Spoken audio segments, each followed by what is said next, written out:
All right, so here is the spindle. So we could not get the, if you will, I guess, hub assembly away from the spindle, like they show in the videos, which is par for the course. So they do them on the brand new machines.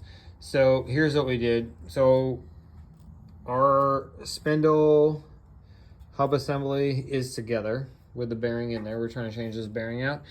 So I put a piece of all thread because it was a longer piece that I bought. So cut it off, use it. You can use rebar, whatever you need.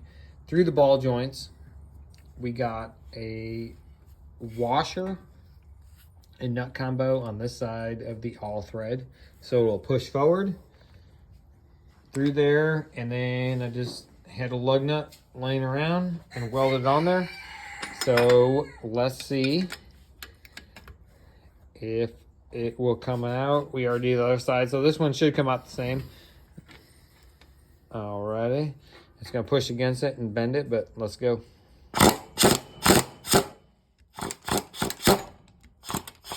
And there we go. That's how it comes out. The other side actually come out way worse, but it did the same thing the other side. So the inner race, let me see if I can show this to you guys. So the Polaris has a split inner race on their bearing set, and it's still in there. All right, so here's our dilemma with this front wheel bearing. Is the hub assembly did not pull through the spindle. So show you guys what happened here. This is how the setup. That is the half of the inner race to the bearing. Here's the other half. This would have went on there all the way down. Ball bearings in there. And then here's your outer race for it and the spindle. We already pushed that out. Got it out. It was stuck on there. It actually broke the bearing when we pushed it out. So we're going to try a few things on it. We put a little heat on it. Originally couldn't get it out. We soaked some penetrating fluid on it. Still haven't been able to move it. So talking to a guy at work, he's like, man, I swear I remember that if you put some weld on it, it'll heat it up enough and make it come out. So we're gonna try something, a combination of a few things at the same time. There's not enough lip down here to grab it with a puller, and it's below there, so you can't put a bearing splitter down inside there, at least one I'm not aware of, if there's a small enough bearing splitter to get that up. So what we're gonna do is we're gonna weld, add heat, and do a combination of a couple things. So we're going to take these nuts, we're going to weld them. We already marked where the 3-jaw puller will land. We're going to weld these nuts on it to give it somewhere to bite. We're just using the bolt to hang onto it while we weld.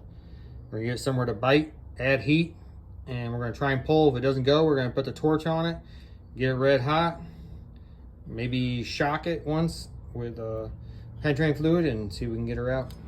All right, got our 3 nuts on there. Gonna throw this on while it's hot, and we'll see how she goes. I'll show you the failures of it. So it's some sort of a cast. It appears to be like a cast iron setup, but obviously it's not cast iron. But it looks like stainless, so cast stainless. I don't know if that's a thing for races, but it's peeling off like that with the heat. So we are going to weld it back on, and then as you see, we actually broke that side off, just tacking them on. And then we laid a bead all the way around it real quick, so it looks like shit, but that's okay. We're just trying to put heat on it and then rip this side off. So we're gonna put another nut on there, try again, and see, hope for success.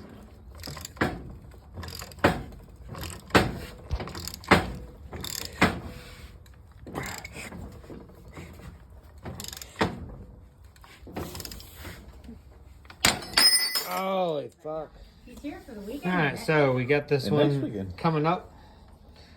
We kicked it off the nuts we welded on, and we're pulling it up off of, after it popped up, fell off, and we reset it below the inner race, and we're pushing the thing all the way up with some heat. We took a rosebud, not gonna lie. We might have to put it back on there again, but that's how it goes. To get it all the way off. All right, so we got it off. Bunch of welding, brought it up, and the re-rig stuff. That's what she looks like. All those videos you see online, because you probably watch them like me, where the dudes just magically get them off while they're on the machines. Called bullshit. Maybe on a brand new one.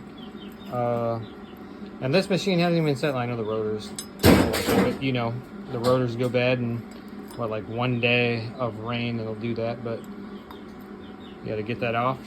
It was a pain in the ass. So we're gonna clean it up, try to make it a little bit looser to put on that bushing, hopefully not mess it up, and we'll go from there.